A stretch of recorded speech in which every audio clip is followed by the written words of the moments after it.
I noticed the moment I step through my parents' front door that something is off. The air feels charged, like the stillness before a thunderstorm. Mom's smile stretches a little too wide as she takes my coat. Dad's handshake just a touch too firm. My sister Autumn practically vibrates with excitement, her eyes darting between our parents with that conspiratorial gleam I've known since childhood. Sierra, honey, so glad you made it. Mom guides me toward the dining room, where Sunday dinner awaits, her hand pressing against my back with unusual insistence. The table looks perfect, of course. Mom's best china, the crystal glasses that only appear for special occasions, a centerpiece of fresh flowers. Whatever this is, they've planned it carefully. I take my usual seat across from Autumn, whose smile reminds me of when she was 8 and knew I was about to sit on the whoopee cushion she'd hidden under my chair. Dad carves the roast beef with practiced precision, while Mom passes the mashed potatoes, green beans, and those Parker House rolls I've loved since childhood. That's when I spot it. A manila folder tucked beside Dad's plate, one corner peeking out from under his napkin. My stomach tightens. "How's the clinic?" Mom asks, her voice artificially bright. "Still working those crazy hours?" "Business is good." I keep my answer simple, watching Dad's eyes flick toward the folder. "We've increased our patient load by 20% this quarter." Autumn snorts softly. "All those patients, but such a tiny waiting room. Someone should really upgrade your office management." The pieces click together in my mind, a puzzle I wish I couldn't solve. Dad clears his throat, setting his fork down with a deliberate clink against the fine china. "Sierra, we've been thinking about the future of your clinic." I freeze mid-bite, the food turning to sawdust in my mouth. Mom jumps in smoothly, as if they've rehearsed this. "Family businesses need family management, dear. Your father and I have been discussing how to keep healing hands in the family long term." "It's not a family business," I say carefully. "I built it myself." "With our support," Dad counters, reaching for the folder. "And now Autumn has an excellent proposal that will benefit everyone." My sister straightens in her chair, practically preening. "I've worked up a business plan to become your practice manager. I'd handle all the boring paperwork while you focus on patients." She leans forward, eyes gleaming. "I'm only asking for a 25% profit share, which is really reasonable considering all the growth I'll bring." My heartbeat pounds in my ears. This isn't a casual Sunday dinner, it's an ambush. Memories rush back uninvited. Double shifts at the hospital cafeteria during physical therapy school, sending money home to help Autumn through her freshman year while I ate ramen in a one-room apartment furnished with curbside finds, midnight study sessions after 14-hour clinical rotations, the $187,000 in student loans still draining my checking account every month. "I already have a clinic manager," I say, surprised by the steadiness in my voice. Mom waves her hand dismissively. "But Autumn is such a people person. Remember how she charmed Dr. Wilson at your clinic opening? He barely noticed you were there." I remember. Just like I remember Dad dismissing my academic honors at graduation. "Book smarts don't build practices, Sierra," he'd said while photographing Autumn in my cap and gown. I remember Autumn's temporary help at the front desk last summer, which led to unauthorized discounts for her sorority sisters. The weeks I spent apologizing to patients after her scheduling mix-ups left some waiting for hours and others turned away entirely. "May I see what you've prepared?" I ask, nodding toward the folder. Dad slides it across the table with a satisfied smile. "It's already been drawn up by my attorney. Just needs your signature." I I can start tomorrow." Autumn claps her hands together. "I already have ideas for redecorating your office." I take a deliberate sip of water, then place the glass carefully on its coaster. With slow, measured movements, I reach for my own briefcase, resting beside my chair. "Before we discuss this further, there's something you should see." In the weighted silence that follows, I unlock my briefcase with a click that echoes like a gunshot. My father's confident smile falters as I remove a leather portfolio, the expensive one I splurged on after landing the contract with Denver Sports Medicine, a quiet reminder of success achieved without their help. "What's this?" Dad asks, his voice carrying the faint tremor of a man unaccustomed to surprises. Mom glances nervously between him and Autumn, fingers fidgeting with her napkin. Autumn's triumphant smile begins to wilt as I lay my documents on the table, aligning them with the same precision I bring to patient treatment plans.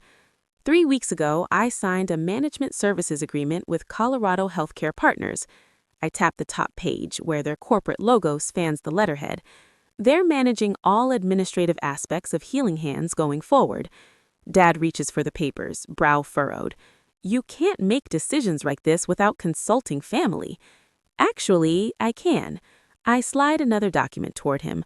I've highlighted section 4.3 for your convenience. No family members may be employed in management positions without unanimous board approval. The board consists of me and 2 partners from CHP. Auden's face flushes crimson. You did this on purpose. I made a business decision, I replied, holding her gaze, refusing to look away first. One based on previous experience. From my portfolio, I remove a folder of patient complaint forms, meticulously organized by date. I don't need to open it. Its thickness says enough. 15 scheduling errors resulting in double-booked treatment rooms, 23 unauthorized discounts, including 8 for your sorority sisters, 31 billing code errors that nearly triggered an insurance audit. Mom reaches across the table, her hand stopping just short of mine.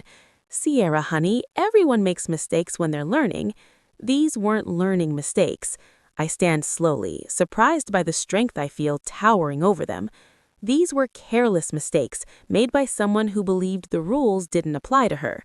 I pull out another document prepared by my accountant. This itemizes the $42,000 in free treatments provided to this family over the past 3 years. Dad's rotator cuff rehab, Mom's plantar fasciitis, Autumn's sports massages before beach vacations. The silence that follows feels like vindication. Their expressions shift from entitled certainty to stunned discomfort. While I covered your healthcare costs, I was eating ramen to make my student loan payments. I worked double shifts to fund Autumn's freshman year when you said you couldn't afford both our educations. I lock eyes with my father. I worked double shifts to fund Autumn's freshman year when you said you couldn't afford both our educations. I lock eyes with my father. I slept on treatment tables when I couldn't afford both rent and malpractice insurance. My phone buzzes with a text. I glance down at my clinic manager's message. Did you tell them yet? The timing is perfect. A reminder that I'm no longer alone. My staff witnessed Autumn's summer of chaos, staying late to fix her mistakes while she posted Instagram photos from rooftop happy hours. If you think this dinner confrontation is intense, make sure you watch till the very end, because what happens next is deeply emotional and completely shocking. If you're enjoying the video, make sure to subscribe to the channel and click the bell icon. They know the truth behind the Bennett family dynamics. My mentor warned me years ago that family and business mix like oil and water, I say, remembering Dr. Winter's concerned expression when she caught me crying in a supply closet after Dad missed my clinic's grand opening. I should have listened sooner. I gather my documents with deliberate precision, sliding them back into my portfolio in the exact order they'll be needed if this conversation escalates further.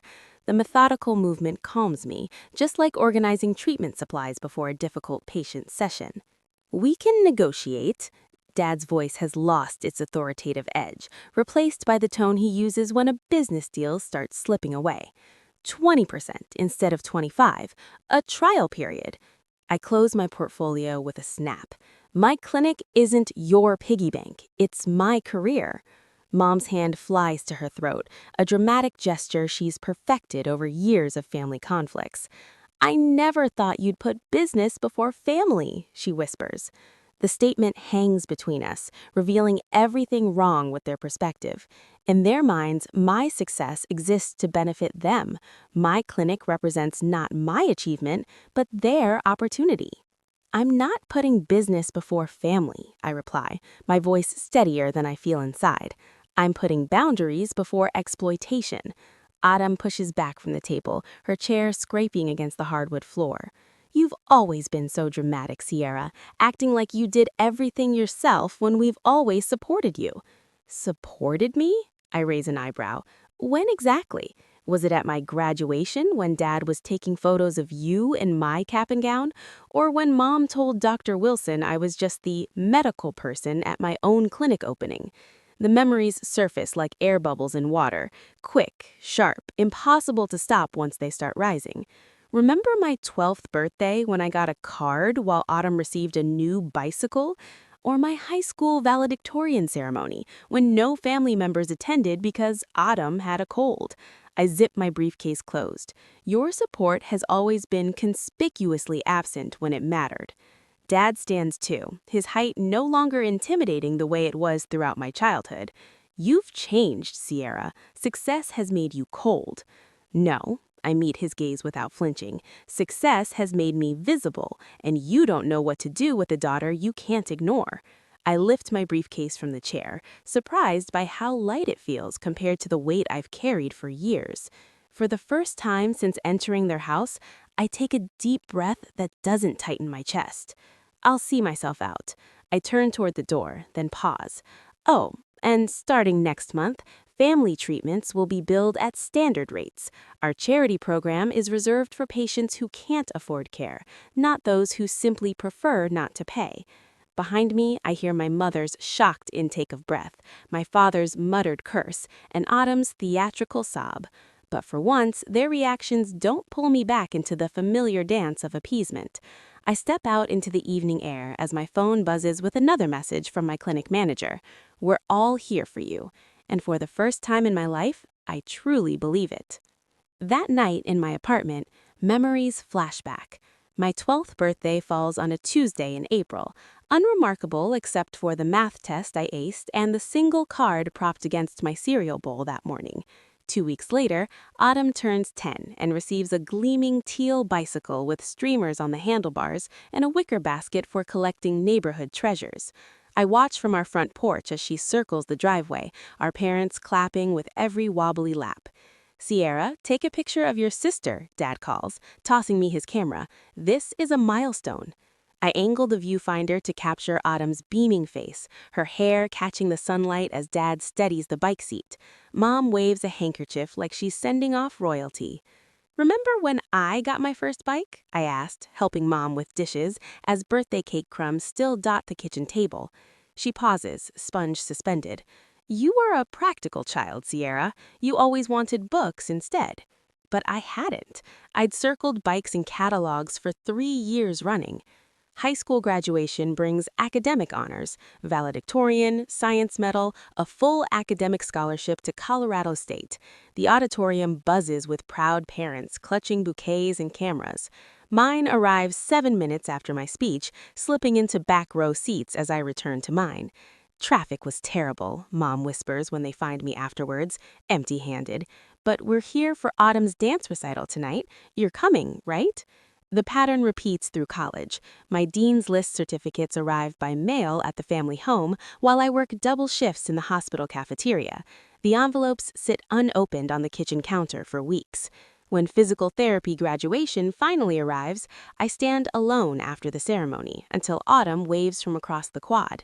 There you are, she grabs my mortarboard. Dad wants pictures of me in this. You don't mind, right? For 20 minutes, I watch my parents photograph my sister wearing my hard-earned cap and gown, their backs turned to my honors cords, and the diploma case clutched in my hands. Book smarts don't build practices, Sierra, Dad says, returning my cap without meeting my eyes. 4 years after graduation, I'm hunched over my laptop at midnight, the clinic dark except for the light in my office. Loan statements glare from the screen, $187,000 remaining, monthly payments larger than my rent. Meanwhile, I've just transferred $1,200 to Autumn for her temporary housing crisis after her 4th job change in 2 years. My apartment remains furnished with roadside rescues, a coffee table with uneven legs, a sofa that smells faintly of previous owners no matter how much I clean it. The sound of my stomach growling echoed through the empty clinic. The bank manager's voice still rings in my ears that morning's appointment. Without a cosigner or additional collateral, Miss Bennett, we simply can't approve this business expansion loan. I nodded politely, tucking the rejection letter beside the others in my bag, not mentioning that my parents had refused to co-sign, but had bought Autumn a new car the month before because she needed reliable transportation for interviews. The treatment table becomes my bed that night. I curl onto the paper-covered vinyl, wrapping myself in a patient blanket after 16 hours of back-to-back appointments, followed by insurance paperwork. The cleaning crew finds me there at 5 a.m., still clutching spreadsheets. 6 months later, when Healing Hands Physical Therapy finally opens in its own space, no longer just a rented room in someone else's clinic, my parents stop by for 15 minutes between Autumn's bridal shower and their dinner reservation. "It's nice," Mon says, glancing at her watch, "like a real doctor's office." Dad peers at my framed credentials. "Just remember, it's always about the people, not the degrees." They leave before the small reception begins, missing the champagne toast from my 3-person staff and the ribbon-cutting photo for the local business journal. The summer Autumn decides to help out at the front desk becomes a professional nightmare. Her sorority sisters receive unauthorized discounts, while regular patients find their appointments rescheduled or canceled entirely. Insurance forms pile up unprocessed until late-night hours, when I discover them stuffed into desk drawers. "They were so boring," Autumn explains when confronted. "Besides, they're just old people with Medicare. They don't have anywhere important to be." After she leaves, I spend weeks making personal calls to every affected patient, rebuilding trust one apology at a time. The turning point comes unexpectedly during a meeting with Blue Shield's regional provider representative. The stern-faced woman across my desk has rejected our previous 3 claim submissions.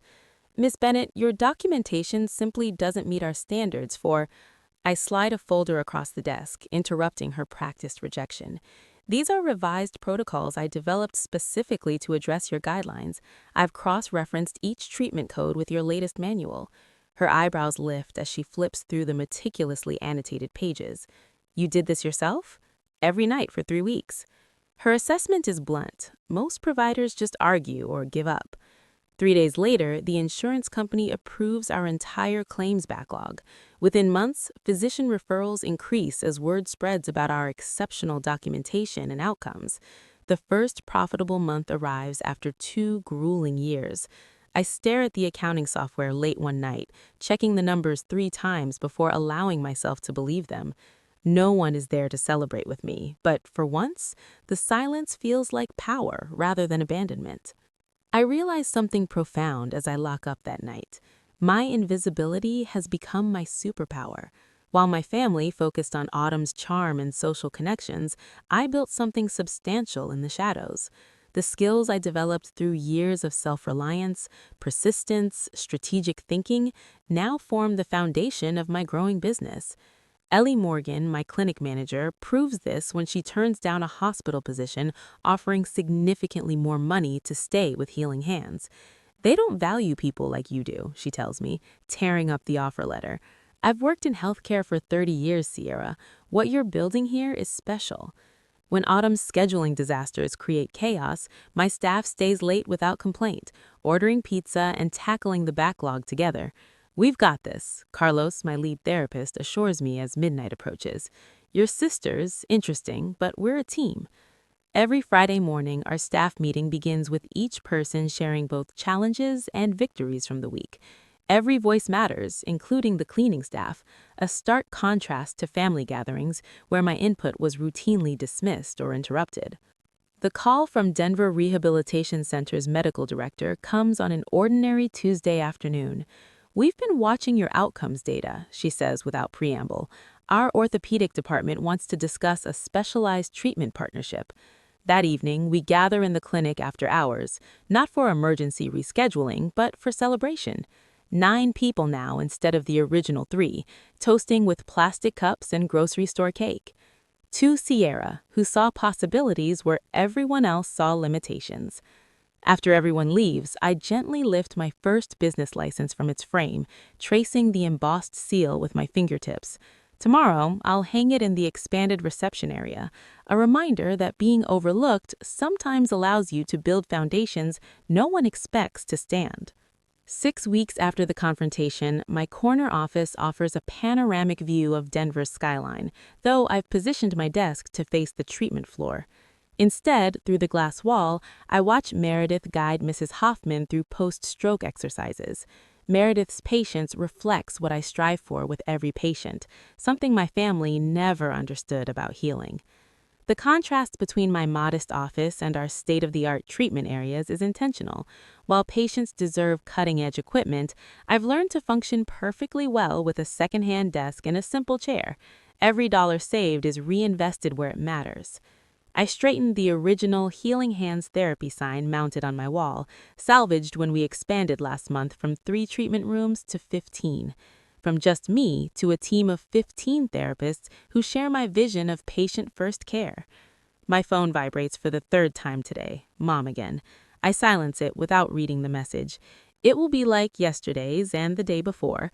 Just checking in, honey, followed by a thinly veiled question about clinic operations or a subtle mention of Autumn's latest unemployment crisis. The calls increased after I declined their dinner invitations for 6 consecutive weeks. Mom cycles between guilt, we never see you anymore, and feigned business interest. Have you considered offering discounts to senior communities? Dad even tried contacting my accountant directly last week, thankfully intercepted by my advance call explaining the situation. Their most desperate move came yesterday, when Autumn appeared unannounced during our busiest afternoon, waving a folder of incredible marketing ideas that conveniently required her full-time employment. Mark, my front desk manager, followed protocol exactly. He offered her a seat in the waiting room and called me immediately. I didn't interrupt my patient's session.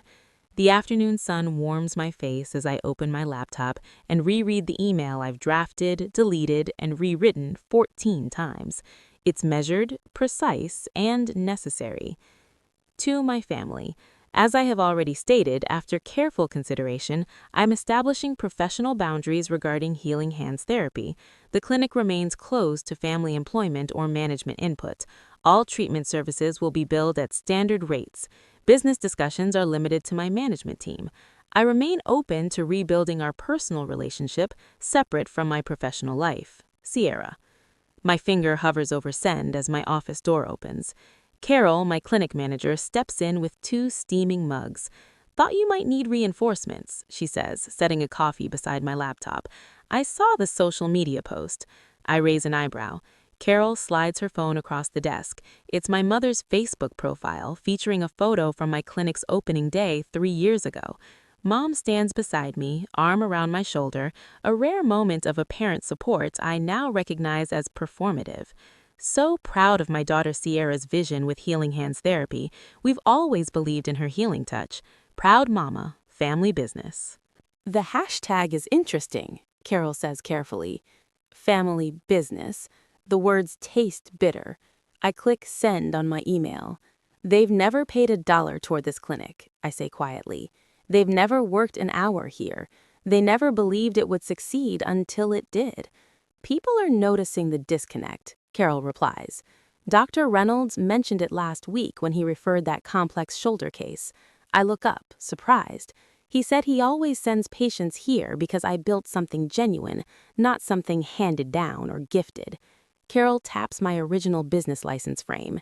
He said he appreciates how I acknowledge my team instead of bragging about my background. The staff meeting last Friday comes back to me when I credited our growth to the team's dedication rather than my own vision. I'd noticed Autumn's friend Kimberly in the waiting room during that meeting, her phone suspiciously angled toward our gathering. That reminds me, I say, pulling up another email. The scholarship fund is approved. Starting next semester, we'll support 2 physical therapy students with demonstrated financial need. Carol smiles. Your mother called that wasteful charity when she overheard us discussing it. Exactly why it matters. I stand, stretching my tired muscles. Any news from the accountant about their latest inquiry? Your father tried charm, then intimidation. Eventually, he left when Denise mentioned potential harassment charges. Carol's expression softens. There's something else. She pulls a handwritten note from her pocket. Your mother stopped by during lunch. When I explained you were at the Children's Hospital Clinic, she left this. The envelope bears my name in Mom's perfect cursive. Inside, tear-stained paper holds desperate pleas about family misunderstandings and missing my daughter. The final line requests a family meeting to heal old wounds at their house, naturally on their terms. My phone chimes with a text from Autumn. "Miss you, big sis. Can we talk? Just us?"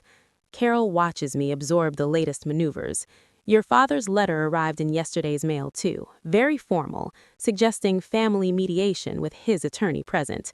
I laugh without humor. The tables have turned. Their friends are asking questions. Community members are noticing the gaps between their claims and reality. Through the window, I watch two therapists I hired from disadvantaged backgrounds, guiding patients with the skill and compassion I've built into our clinic culture. The afternoon sun fills our expanded treatment floor, created by my vision, my labor, my persistence, despite years of family dismissal. "What will you tell them?" Carol asks. I place the note into my desk drawer, joining other manipulative family communications I've documented with care. When they're ready for a relationship that doesn't involve exploiting my success, I'll listen. Until then, my priority is protecting what I've built. In the waiting room beyond my office, I notice a familiar face, one of Autumn's sorority sisters who received unauthorized discounts last year. Today, she waits patiently, insurance card in hand, respect replacing the entitlement that once lived there. The facade is cracking. 2 weeks later, the morning air carries the scent of fresh coffee and possibility as I arrive at Cornerstone Cafe 20 minutes early. Neutral territory, with just enough ambient noise for privacy without isolation. I choose a corner table with clear sightlines to both entrances and sit facing the door. Old habits from years of watching for their approval. I place my leather portfolio neatly in front of me, its weight reassuring. Inside is every text, email, and financial record documenting our tangled history, gathered not with malice, but with the same methodical care I apply to patient treatment plans. "Can I get you something while you wait?" the barista asks with a genuine smile. "Just black coffee, thank you." My voice sounds steadier than I feel. The mug arrives moments later, steam rising like the tension in my chest. Through the window, I see them crossing the parking lot. Dad's shoulders square beneath his golf polo, Mom fidgeting with her pearl necklace, Autumn's confident stride undermined by nervous glances at our parents. They've coordinated cream and tan outfits, a united front. The bell above the door chimes when they enter. When they spot me, their expressions shift. Dad's jaw tightens, Mom's smile freezes. Autumn's eyes flick to the portfolio. "Sierra, honey," Mom leans in for a hug, but I stay seated, forcing her into an awkward shoulder pad instead. "This is cozy," Dad says, sitting across from me. "We would have preferred dinner at home. Family matters should be discussed privately." "This isn't just a family matter," I tap the portfolio. "This concerns my business." Autumn takes the chair beside Dad, her perfume overpowering the coffee. "We brought muffins from that bakery you like." She slides a paper bag toward me. I don't touch it. A waitress appears, takes their order, and disappears efficiently. As soon as she's gone, Dad leans forward, hands clasped. "Blood is thicker than water, Sierra." His voice drops into the authoritative tone he used when I missed curfew at 17. Mom reaches for my wrist. "We've always been proud of you, sweetie. Always. Your father and I tell everyone about our brilliant daughter, the doctor." "Physical therapist," I correct automatically. "Doctor of physical therapy," Autumn adds, surprisingly accurate, before launching into a rehearsed pitch. "And speaking of that, I've been thinking about our last conversation. I realized I came on too strong, so I drafted a new proposal." She pulls a sleek tablet from her purse. "A consulting role instead of management. 3 days a week, improved social media presence, corporate client reach." I take a slow sip of coffee, letting the bitterness steady me. "Before we discuss any proposals, there's something you should know. The Hendersons asked me an interesting question at their anniversary party last weekend." All three stiffen at the mention of family friends. "They congratulated me on our family partnership and asked when you'd all joined my practice." I open the portfolio, revealing neatly arranged documents. "They were surprised when I told them you're not partners in my business." Dad's face flushes. "We never said." "I have screenshots of your Facebook post referring to the clinic as a family practice." I slide the pages toward him. "And messages from the Wilsons asking about the family business your mother mentioned at Bridge Club." Mom's face drains of color.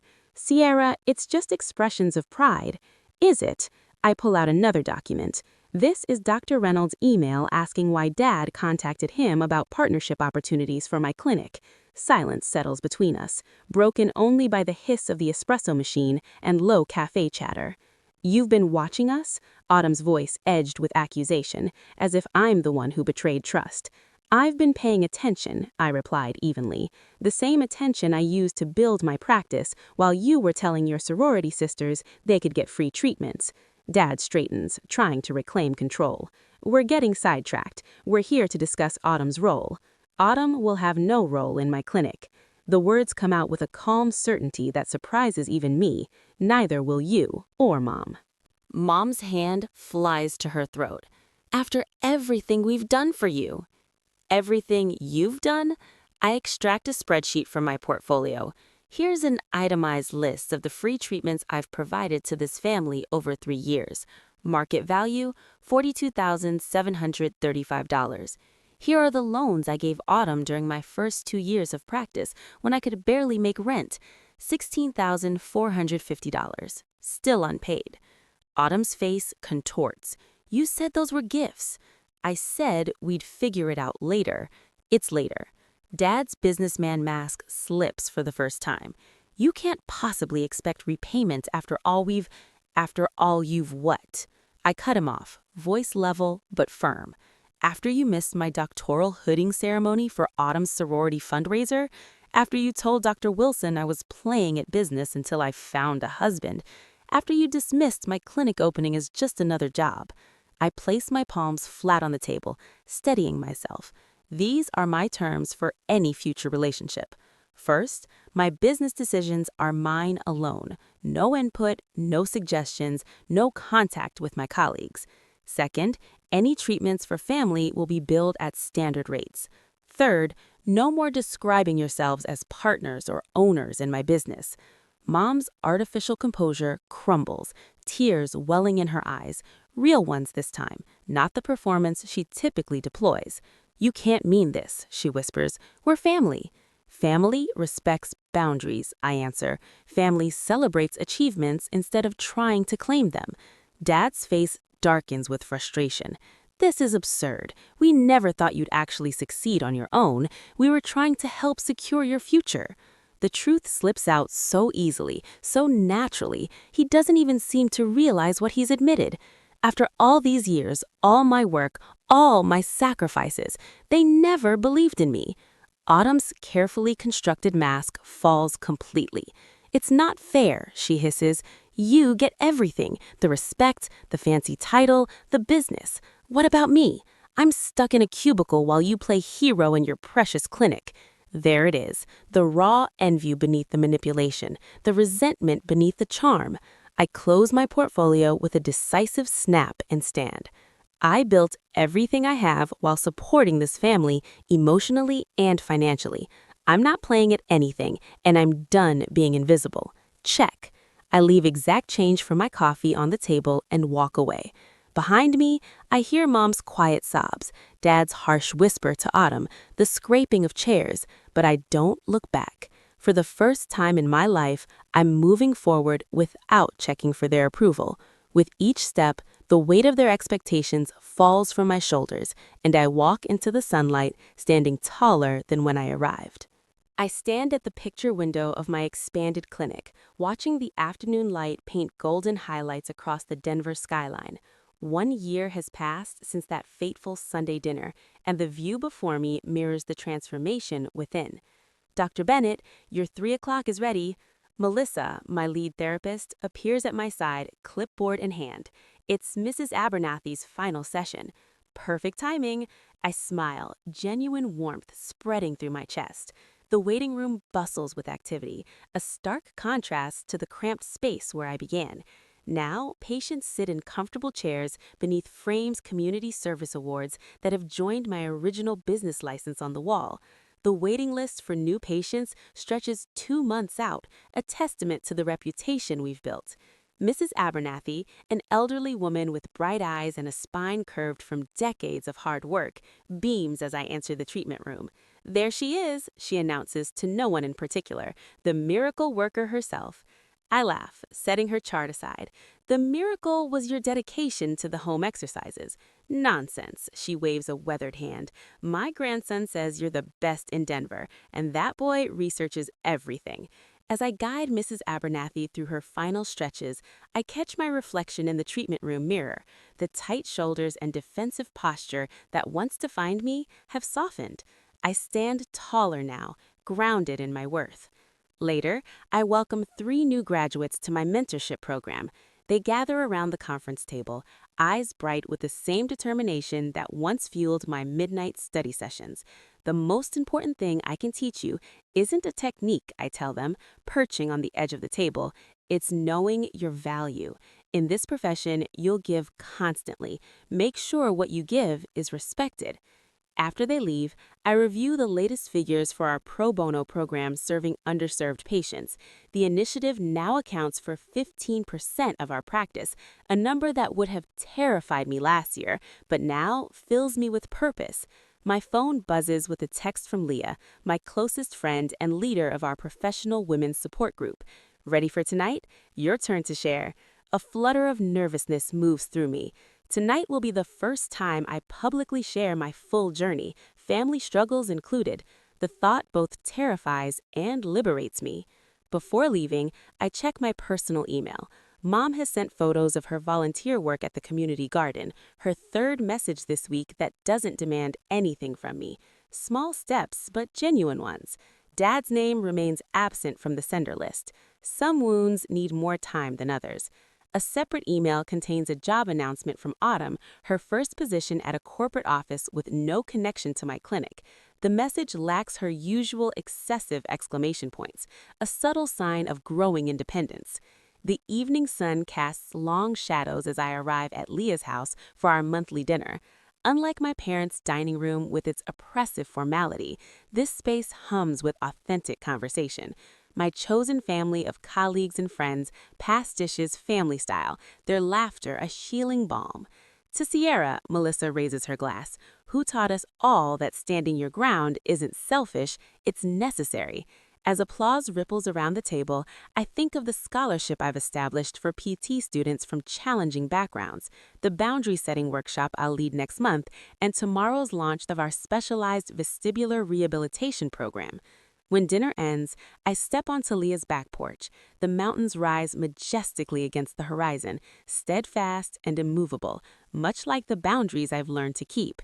You look peaceful, Leah says, joining me. I am. I breathe deeply. I finally understand that I can heal my patients without sacrificing myself in the process. Tomorrow, I'll treat an elderly man with the same care I once lavished on family members who took without gratitude. The difference is, he'll look me in the eye and say thank you, and I'll know I've been seen. I'm Sierra Bennett, and I heal people who value the healing. If you learned something from this story, make sure to subscribe to the channel. You'll find new stories like this every day.